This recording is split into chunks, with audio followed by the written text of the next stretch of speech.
Doctor कौशल वर्मा, हमारे पास बहुत से दर्शकों के ईमेल्स आ रहे हैं लगातार और त्वचा की समस्याओं को लेकर बहुत लोग ये जानना चाहते हैं। एक सुनील चतुर्वेदी हैं, सुनील चतुर्वेदी ये जानना चाहते हैं, उनके पिताजी की उम्र 82 वर्ष है। वो कहते हैं कि उनके पिताजी को ब्रेन स्ट्रोक हो गया था, जिसकी वजह से सितंबर 2013 से वो बिस्तर पर ही रहते हैं।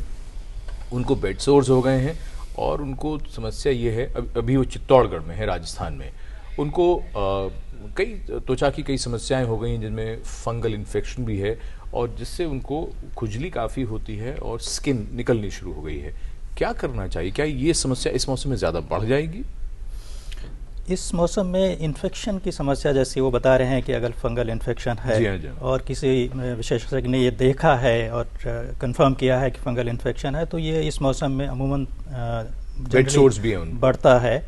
तो उसके लिए तो उनको विशेषज्ञ की सलाह लेकर के उनका इलाज करवाना चाहिए। और अगर वो बेड रिडन है इतने लंबे टाइम से, तो बेड सोर्स होते हैं। और उनकी एज 82 साल जो उन्होंने बताया है कि इस उम्र में त्वचा वैसे भी थोड़ा सा खुश्क होने लगती है, बिकॉज जो उम्र के साथ में, एज के साथ में जो चेंजेस होते हैं वो होने लगते हैं। तो और चूँकि वो लंबे टाइम से एक बिस्तर पे हैं मेडिकल प्रॉब्लम की वजह से, तो उसकी वजह से भी और एज की वजह से थोड़ी स्किन पील तो करने लगती है। लेकिन ये अगर ये देखा जाए कि सर्दी और बरसात के मौसम में, तो सर्दी के मौसम में ये और भी ज़्यादा होती है। बरसात में तो फिर भी उतना ज़्यादा नहीं होती है, क्योंकि पसीना आता है जिससे त्वचा मॉइस्ट रहती है। और जो इनकी समस्या है वो देखने के बाद ही उसका कोई निदान और उपचार हो सकता है। किसी विशेषज्ञ को इनको किसी त्वचा विशेषज्ञ को दिखाना चाहिए। डॉक्टर वर्मा, यही एक बात हम आपसे और जानना चाहेंगे। आपने बताया कि इस मौसम में मुहासे की समस्या बढ़ जाती है और फंगल इन्फेक्शन बढ़ जाते हैं। कौन सी ऐसी आम गलती हम सब करते हैं जो हमें कभी नहीं करनी चाहिए, खासकर इस मौसम में?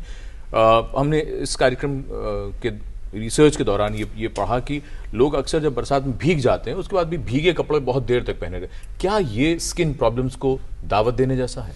हाँ, इन्फेक्शंस तो उससे ज़रूर बढ़ते हैं कि अगर टेम्परेचर ज़्यादा है, ह्यूमिडिटी ज़्यादा है और भीगे कपड़े पहने हुए हैं, तो उससे बैक्टीरियल और फंगल दोनों इन्फेक्शंस बढ़ते हैं। तो उसके बाद में अगर भीग जाते हैं तो त्वचा को साफ़ करके, साबुन पानी से नहाने के बाद में उसको सुखा करके और दूसरे ड्राई कपड़े या जो फ्रेश कपड़े हैं वो पहन लेने चाहिए। बहुत से लोग एंटीसेप्टिक सोप का इस्तेमाल भी बहुत करते हैं ऐसे मौसम में। ये ज़्यादा अच्छा है एक सामान्य साबुन की बजाय एक मेडिकेटेड सोप इस्तेमाल करें?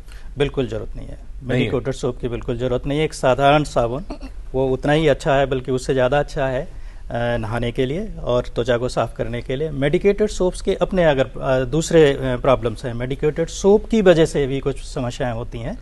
जैसे तो ये होते क्यों है? मतलब ये क्या किसी खास कंडीशन में यूज करने के लिए कुछ थोड़े समय के लिए होते हैं, या ये नहीं करने चाहिए? मेडिकेटेड सोप्स को इस्तेमाल नहीं करना चाहिए। मेडिकेटेड सोप को इस्तेमाल करने की कोई ऐसी जरूरत नहीं है, क्योंकि सोप का जो अगर उसमें कोई एंटीबैक्टीरियल एजेंट है भी सोप में, तो उसका कॉन्टेक्ट टाइम इतना कम होता है कि उसका इफेक्ट स्किन पे आता ही नहीं है उतने पीरियड में। हाइजीन को लेकर बहुत बात अभी डॉक्टर भटनागर ने भी कही। तो एक बात आपसे हम यहाँ और पूछ लें, तरह तरह के साबुन, हम किसी प्रोडक्ट का नाम नहीं ले सकते, तो ऐसे साबुन है कि वो 100% कीटाणु मारते हैं, कोई 99% की बात करते हैं। तो ये क्या कोई भी साबुन इस्तेमाल करें? खासकर लोगों को ये होता है बाहर से आइए या टॉयलेट के बाद अगर साबुन का इस्तेमाल करना है, हैंड वॉश ज्यादा अच्छा होता है, साबुन ज्यादा अच्छा होता है, कौन सा अच्छा होता है? नॉर्मल साबुन सबसे अच्छा है, उसमें कोई एंटीसेप्टिक साबुन की ज़रूरत नहीं है और हैंड वॉश की भी ज़रूरत नहीं है। हैंड वॉश जो है वो ऐसा नहीं है कि वो साबुन से बेहतर सफाई करता है। अच्छा, ऐसा नहीं है कि हैंड वॉश जो है साबुन से बेहतर सफाई करता है, लेकिन हाँ, उसके दाम में बहुत फ़र्क है, असर में कोई फ़र्क नहीं है। बल्कि साबुन जो है उससे बेहतर है, हैंड वॉश से बेहतर सफाई करता है। इसलिए जनरल जो सलाह है वो ये है कि साबुन साधारण बिना एंटीसेप्टिक का ही इस्तेमाल करें। एक बात डॉक्टर वर्मा, इसी चर्चा को ज़रा थोड़ा सा और आगे बढ़ाएं।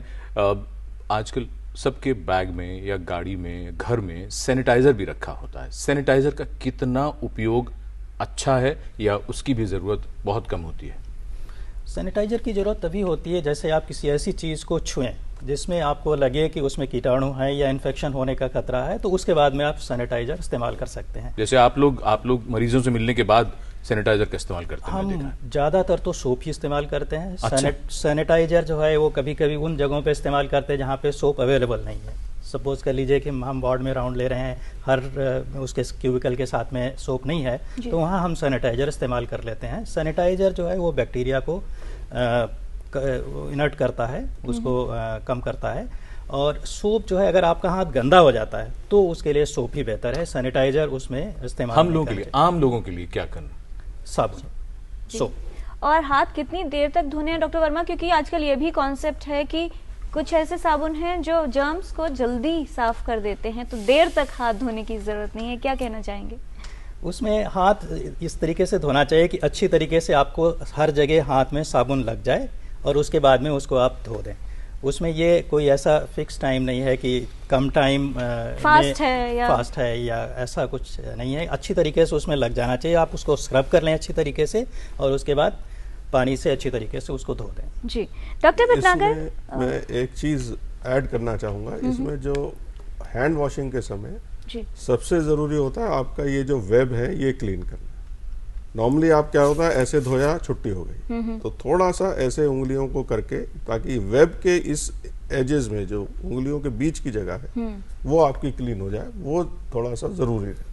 जी हाँ, वेब्स के अलावा दूसरे जो आपके नेल्स हैं, फ्रंट वाला हिस्सा है, वो भी अच्छी तरीके से, जैसे जब मैंने कहा कि साबुन हर जगह अच्छी तरीके से लग जाए, तो मेरा मतलब यह है कि ये सारी कोई जगह ना छूटे। और स्पेशली ये नेल्स के फ्रंट वाला सामने वाला हिस्सा है, वो भी अच्छी तरीके से साबुन उसमें लग जाए और उसके बाद उसको धो लें। जी डॉक्टर भटनागर, ये जो इन्फेक्शन की बात हो रही है, कोई भी व्यक्ति अगर कोई दूषित पानी या गंदा पानी पी लेता है या कंटामिनेटेड फूड खाता है, उसके कितने समय के बाद लक्षण आएंगे और किस तरह के लक्षण उसे हो सकते हैं? देखिए, ये इस पे डिपेंड करता है कि उसके अंदर क्या है। यदि प्री फॉर्म टॉक्सिन है, जैसे मैंने कहा दोबारा गर्म किया हुआ खाना है या खराब खाना है, तो उसके लक्षण 6 से 8 घंटे के बीच में आपको आ सकते हैं। पर यदि आप दूषित पानी पी रहे हैं तो उसमें हर एक का अलग अलग पीरियड है।